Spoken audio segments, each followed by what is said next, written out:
Srila Prabhupada said like this in one beautiful discussion with a professor, with a PhD candidate.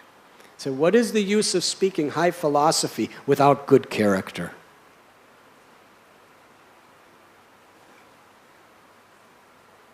And we read in Chaitanya Charitamrita, such powerful philosophers as Rupa Goswami, Sanatana Goswami, such powerful philosophers as Sarvabhauma Bhattacharya.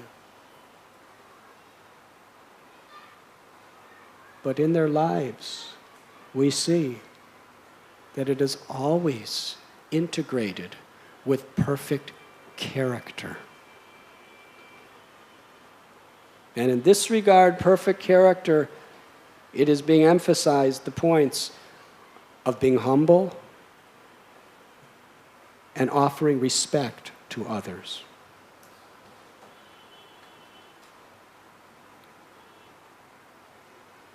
Balaram continues, the very purpose of my descent into this world is to kill such hypocrites who pretend to be religious.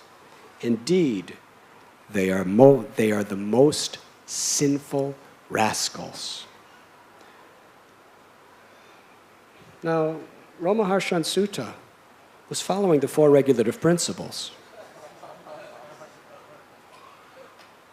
No illicit sex, no intoxication, no gambling, no meat eating. All day long he was studying Vedas, serving his guru, Vyasadeva, associating with all these sadhus. He wasn't going to the movies. He wasn't getting intoxicated. He wasn't looking at other ladies. If Ramaharshan Sutta was living in Bombay, he would be considered the most pious, moral man in the whole city. Yes? Millions of people would be going to hear his lectures. Can you imagine Ramaharshan Sutta giving kathas on the Upanishads in Bombay? He would be on every satellite TV. But Balaram is calling him a sinful rascal and a hypocrite simply because he's proud.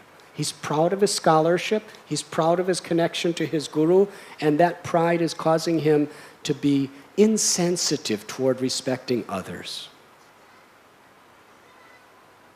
While we're on the subject, Radhakund, where are you? Is he here? Okay. He should sit here. But this was Balaram's message to the world. And with these words, he picked up a single blade of kusha grass and touched the tip of that piece of grass to Ramaharshan Sutta's body. And that was enough to end his life. Ramaharshan was dead.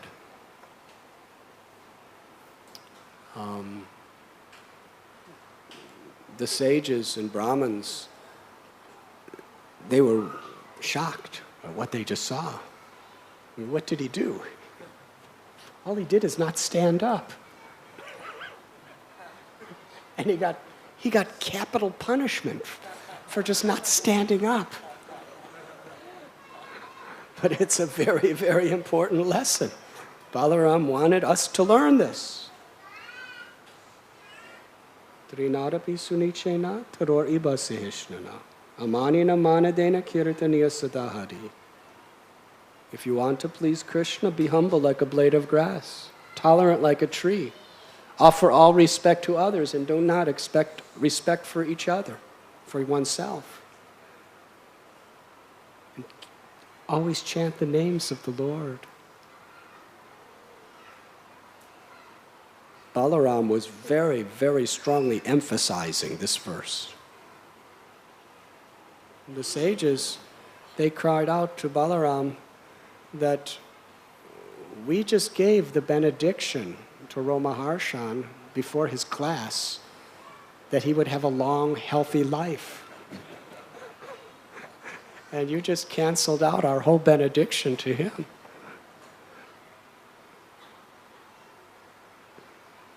Now you're the Supreme Personality of Godhead. You are fully independent. You can do anything you like, anytime you like. So there's no fault in you. But because you come to this world to establish pure religious principles, please show the world by your example how great you are.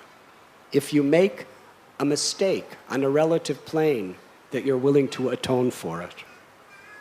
You don't have to atone because you're perfect. But if you atone for this offense, it will show the example for all others what they must do. So Balaram accepted. I will do whatever you say. With my power, if you like, I'll bring Romaharshan Sutta back to life and give the benediction back to him. They said, no, you've already done. But he has a son, and the father lives through the son. Ugrashrava. Transfer the blessing we gave to Romaharshan to his son. And that son became Sutta Goswami, the second speaker of Srimad Bhagavatam to the sages of Naimisharanya. And Balaram wanted to do some more atonement. They said there is a demon named Balvala who's coming and harassing us whenever we try to do proper religious activities and yajnas.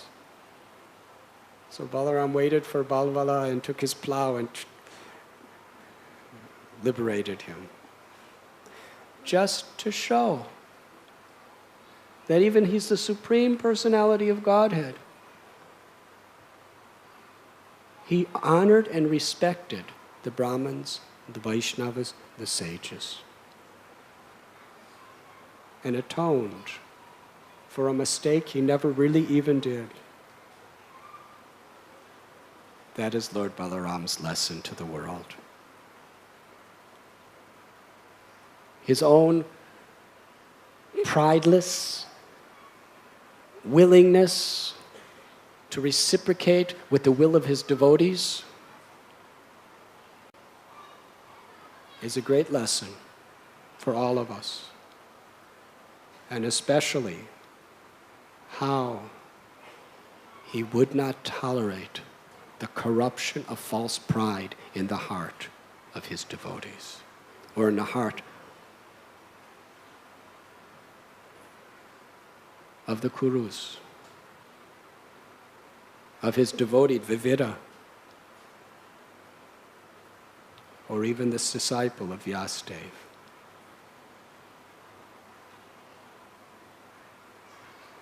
It is interesting how story after story after story in the Holy Scriptures, the Vaishnava Scriptures especially, teach us the danger of false pride. Again and again. You may hear us emphasizing it. But the reason we emphasize it is that's what all the Scriptures are emphasizing. That's what the Supreme Lord and the Acharyas are emphasizing. Because it spoils everything. When there's false pride, there's disrespect for others. When there's disrespect for others, there's offenses. When there's offenses, there's disunity. Vaishnava community becomes fighting amongst one another for their own agendas, for their own personal interests. Pralambasura represented this desire for one's own personal gain or prestige. It's all the same principle. We have to fight against this demon in our own hearts by taking shelter of Sri Balaramji and his representatives, the spiritual masters, the Parampara and the Vaishnavas. And under that guidance, we must humbly serve Vaishnavas. We must respect all living beings.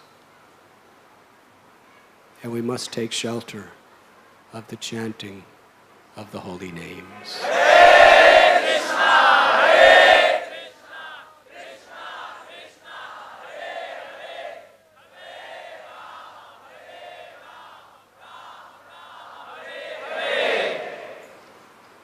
And that Balaramji, he appears in the Kali Yuga as the son of Padmavati and Hadai Pandit in the village of Ekachakra as Lord Nityananda. Brajendra Nandana Jai Sachi Sutta Hoilo Se Balarama Hoilo Nitai. Krishna descends as the son of Sachi, and Balaramji has come as Lord Nityananda Prabhu. And again, as the supreme manifestation of Guru Tattva to teach us by his example and by his words, he has accepted the most humble position. We have seen the power of Balaram, but in the role of Nityananda Prabhu, he's going to demons, not with his club and plow,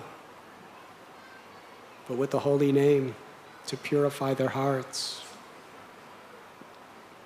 He's going to even sinful people and falling at their feet and begging them to take the holy names.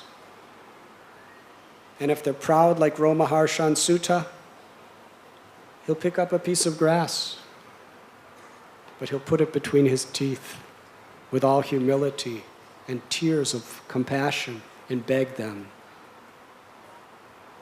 please take the name of Krishna. Take the name of Lord Chaitanya, and you will be my life and soul.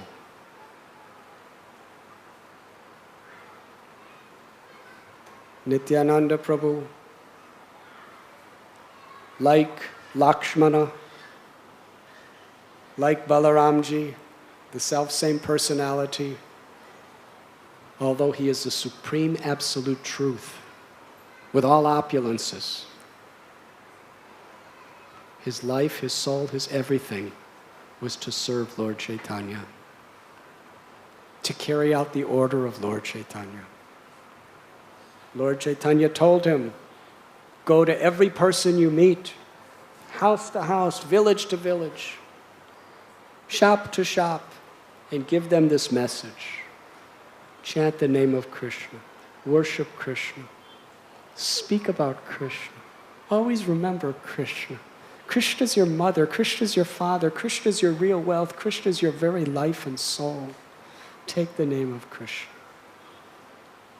Nityananda Prabhu made that order his life and soul.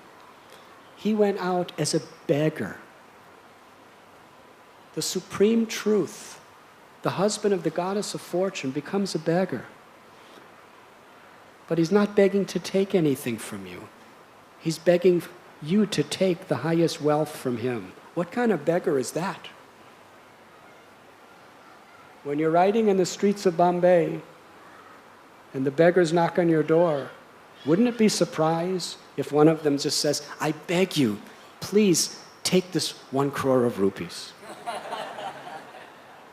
Please take this 24-carat diamond ring. Please, please, I beg you, take it. Take this bakshish, take this. Did you ever meet a beggar like that? That was Lord Nityananda Prabhu. He was begging. If he was in Bombay today, he'd be knocking on the windows. To every car that passed by, begging, please take Krishna Nam, please take Krishna Prem. Such a humble role, begging to give us Krishna, begging to give us happiness, eternal happiness. Why? Because that's what makes Lord Chaitanya happy.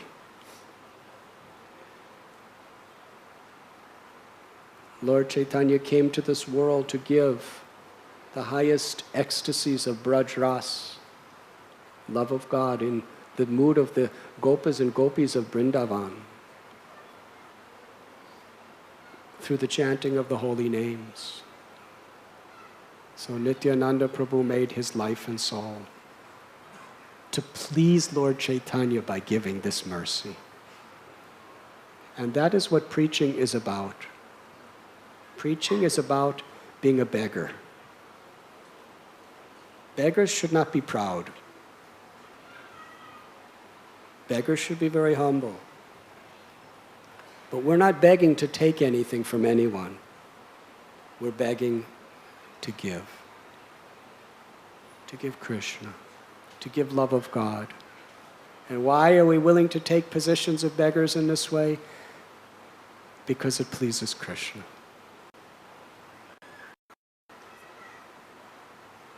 Nityananda Prabhu was engaging everyone in the Nam Sankirtan movement. Nityananda Prabhu was engaging everyone in glorifying Lord Chaitanya and Radha and Krishna.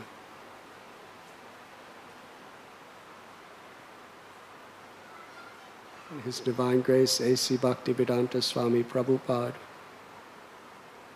being the divinely empowered, beloved servant of Lord Nityananda, has traveled the whole world as the ambassador of that compassion. He has connected us to Lord Balaram, Lord Nityananda, eternally.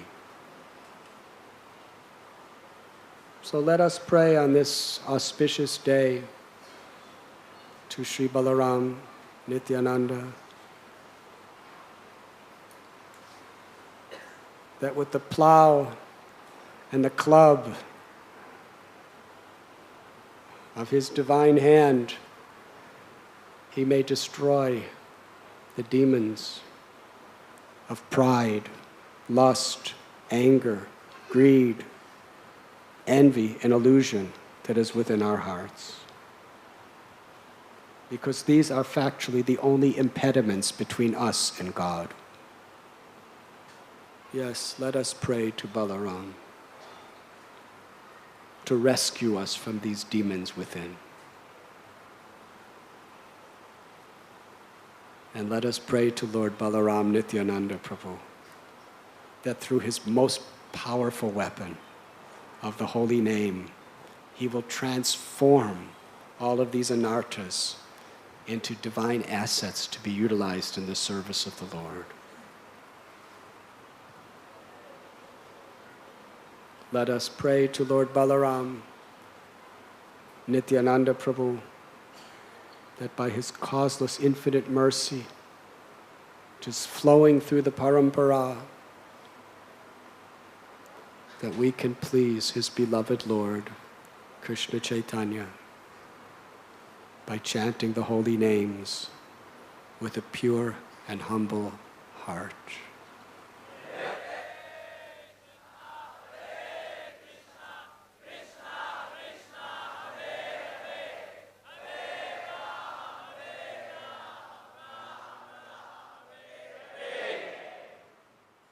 Thank you very much.